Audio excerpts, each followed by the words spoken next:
어떻게 중독이 시작되는가? 건강한 사람들은 지원, 보살핌, 안내, 사랑, 정서적, 영적 성장을 구하기 위해서 다음과 같은 자연스러운 관계들에 의존합니다. 자신과의 관계입니다. 그리고 부부와 친구와의 관계, 그 다음에 공동체와의 관계. 공동체 그러면 가족 공동체가 있고 교회, 직장 공동체 내지는 사회 공동체가 존재할 수가 있습니다. 또 보다 높은 영적 존재와의 관계. 이것은 신앙을 가졌든 안 가졌든 간에 영적 존재와의 관계를 다들 갈망합니다.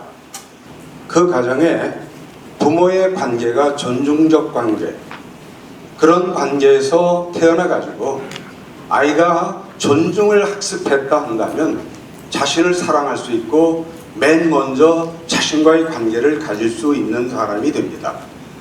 근데 비존중적 관계에서 비존중을 학습했고 그 환경에서 자랐다고 한다면 이는 자기 비존중 때문에 이미 수치심과 열등감으로부터 출발해서 결국 부부와 친구와의 관계, 공동체와의 관계, 역적 관계를 맺을 수 없는 사람이 됩니다.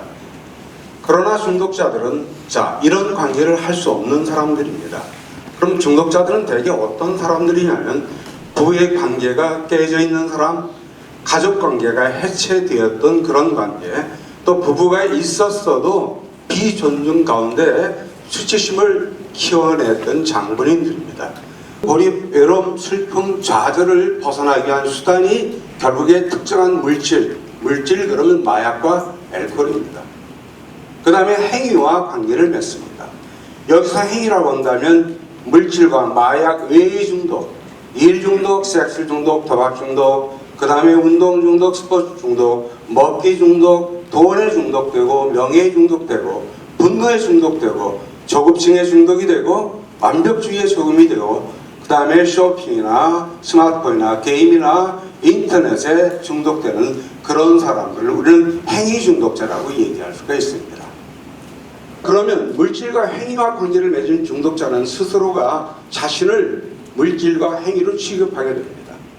물질이 되어지는 겁니다. 행위 그 자체가 되어지는 것입니다.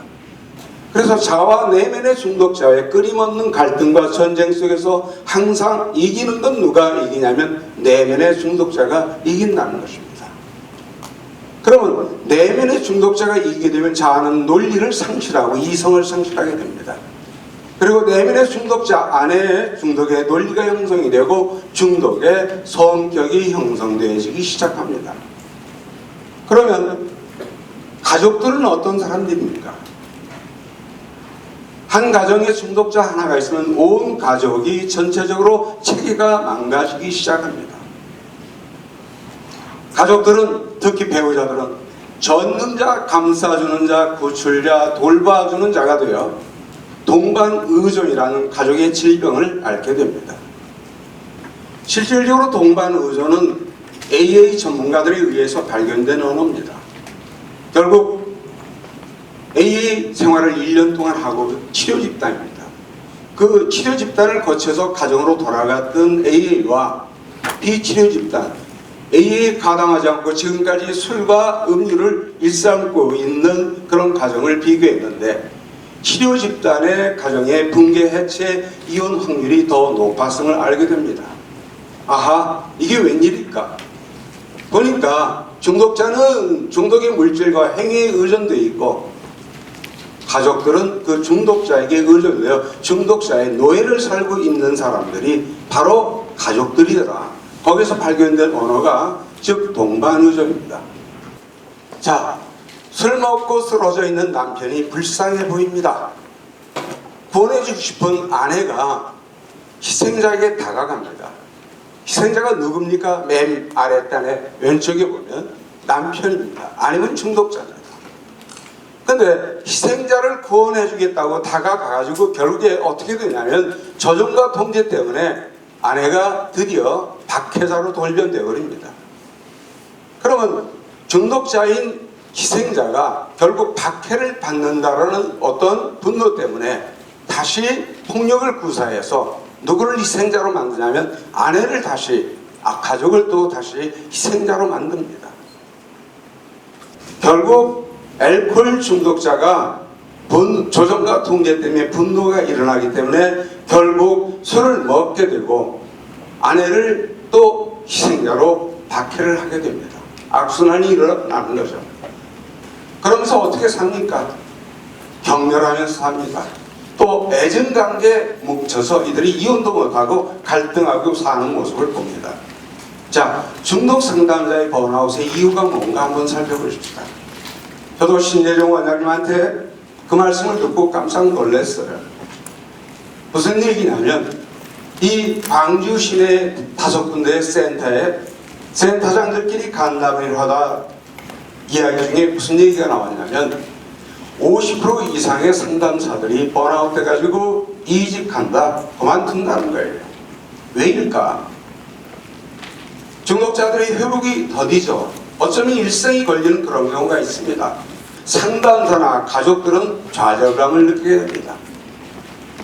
자, 자아가 망가지고 어느 내면의 중독자가 자리하고 있는 중독자에게 대개 아내들은 어디에다 호소하느냐? 자아에다 호소합니다. 자아는 이미 깨어지고 없는 것입니다.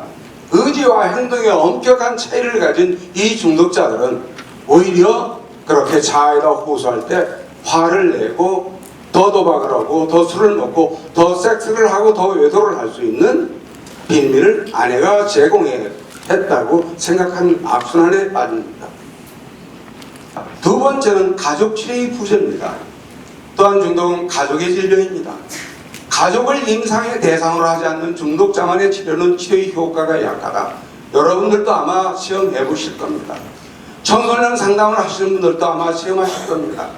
아이들만의 상담 가지고는 안 된다는 거 아닙니다. 부부를 만나야 된다는, 가족을 만나야 된다는 당위성들을 여러분들이 압니다.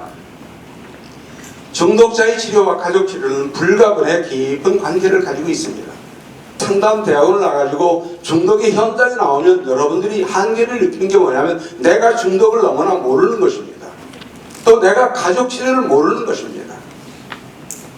여러분, 엮이는 가정의 가장 대표적인 엮이는 가정이 어떤 가정이냐면 중독 가정입니다.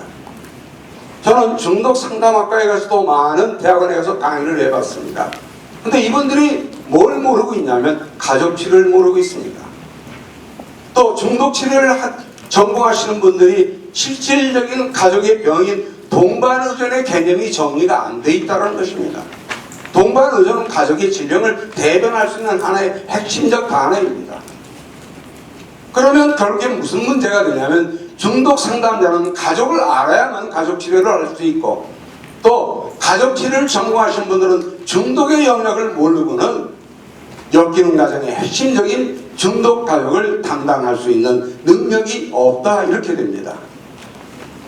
여러분, 말이 있습니다. 중독의 치료는 아내로부터, 이런 얘기가 있어요. 동반의존을 주장하시는 분들이 항상 그 얘기를 합니다. 왜? 동반의존이 가족의 벽이고 동반의존자가 누구에게? 중독자에게 술을 먹게 하고 재발시키는 촉진자의 역할을 하시는 분이 그분이고, 동반의존자는 자기의 삶을, 자기와의 관계를 못하는, 자기를 사랑할 수 없는, 자기 몫을 살 수 없는 나약한 환자들이다.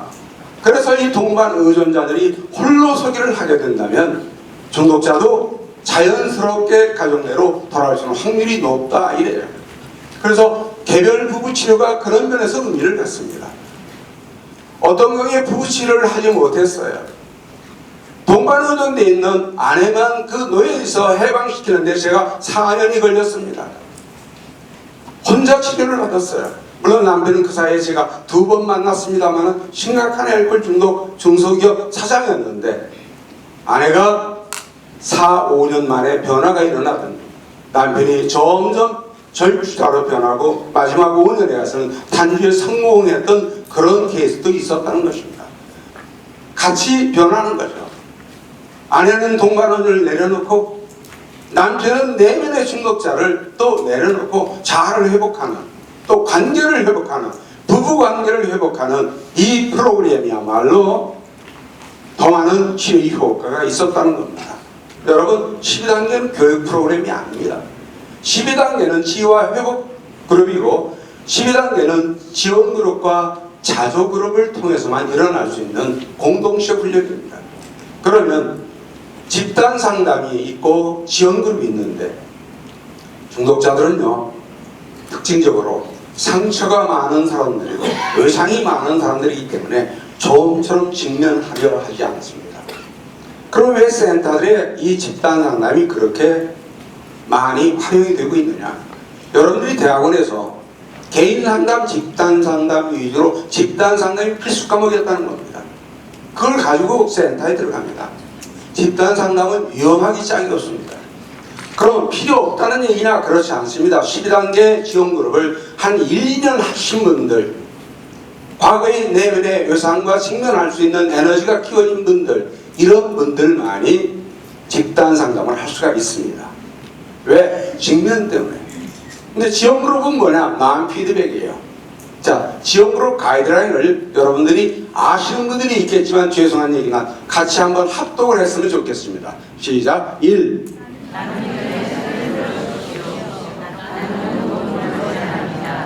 모든 사람들에게 기회가 다 돌아갈 때까지 한 번씩만 나누십시오. 독점하는 은사가 있는 사람들을 지향하기 위한 수단입니다. 두 번째 시작.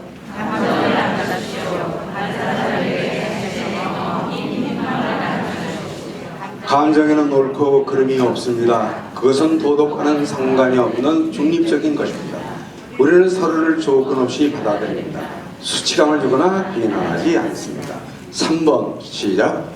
너무란 말은 사용하지 마십시오. 각 사람은 오로지 자신에 대해서만 말할 수 있습니다. 4번 시작. 지금 여기에 머무십시오. 오늘 또는 이번 주에 자신이 다루고 있는 것을 나누십시오. 먼 과거의 이야기만 하지 말고 과거의 역사를 현재로 가져오십시오. 또 5번, 이게 핵심입니다. 시작. 여드는 날이나 순간은 허락되지 않습니다. 다른 사람의 문제를 고쳐주기 위해 어떤 제안이나 방법을 제시하지 마십시오. 각 사람은 당신의 개입 없이 자신의 고통을 느낄 수 있도록 허용하십시오. 각 멤버는 자신을 표현하고 다른 사람의 이야기를 경청하면서 성장합니다. 다른 사람들이 나눈 것에 대해서 토론하지 마십시오. 추운 것은 금물입니다. 6번 시작. 7번 자기 차례에 기다리지 않고 차례에 마지막에 8번 이 자리에 나는 것은 이 자리에 두고 가십시오. 누가 참사님을 비밀입니다. 9번 2차 시간에 술을 마시는 분을 나누지 마십시오. 이게 지원그룹의 핵심입니다. 자, 마지막에 뭐가 또 부재한가?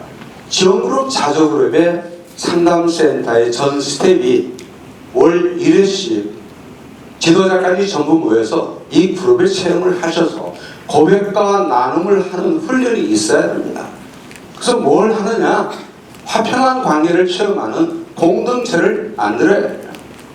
그래서 12단계에 진행하는 방법을 거기서 훈련하는 것입니다.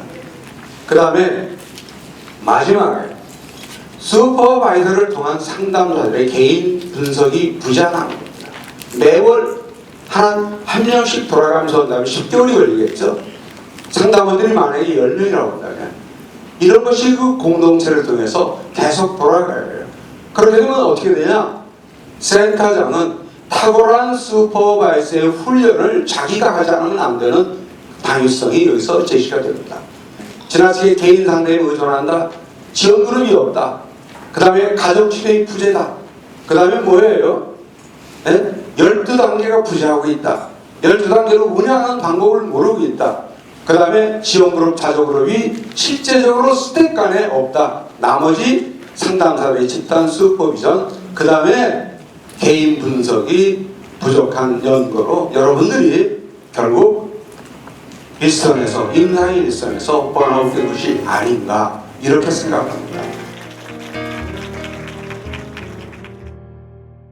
동반의존에서 벗어나기 위해서 홀로서기 하라고 하는데 배우자나 중독자 모두에게 해당되나요? 라는 질문이 있었습니다.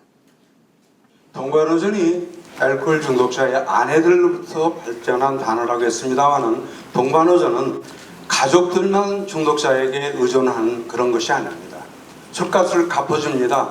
도박빚을 갚아줍니다. 그걸 아는 중독자는 그분에게 경제적으로 의존하게 돼 있습니다.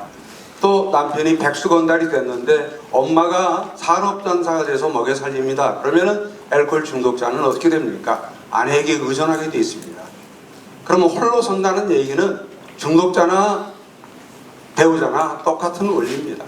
그러니까 AA끼리 모임을 갖습니다. 그 다음에 알란한 모임이 뭐냐면 결국 동반 의존으로부터 홀로 서기를 훈련하는 이 개념이 바로 알란한의 모임입니다.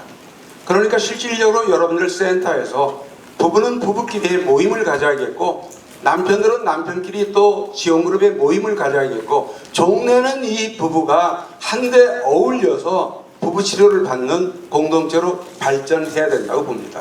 근데 AA나 알라나는 A는 AA대로 알라나는 알라나대로만 훈련을 받지 이분들이 부부가 합력해서 부부 집단 치료를 하는 프로그램은 가지고 있지 못한 현실입니다. 그러니까 센터에서는 이 부부 치료나 가족 치료를 할 수 있는 가능성이 얼마든지 많다는 것입니다. 그러나 병원은 부부 치료나 가족 치료를 하는데 한계를 또 느낍니다. 왜? 프로그램의 시간상 제약을 느낀다는 것입니다. 중독 상담사로 근무하며 업무적으로 또는 대상자들과 상담하면서 소진, 번아웃을 느낄 때가 있는데 그럴 때 어떻게 극복하는 것이 좋은지 구체적인 팁? 개인 상담이 지나치게 의존하지 마라. 지원그룹으로 들어가라. 12단계를 숙지해라. 12단계 아까 지원그룹 가이드라인대로만 한다면 절대 사고가 나지 않습니다. 그리고 이 가이드라인을 따라서 여러분들이 리딩하게 되면 여러분들이 은혜를 받습니다. 그러면 여러분들이 누구를 발견하게 되냐면 환자들을 통해서 여러분들이 슈퍼비전 받게 됩니다.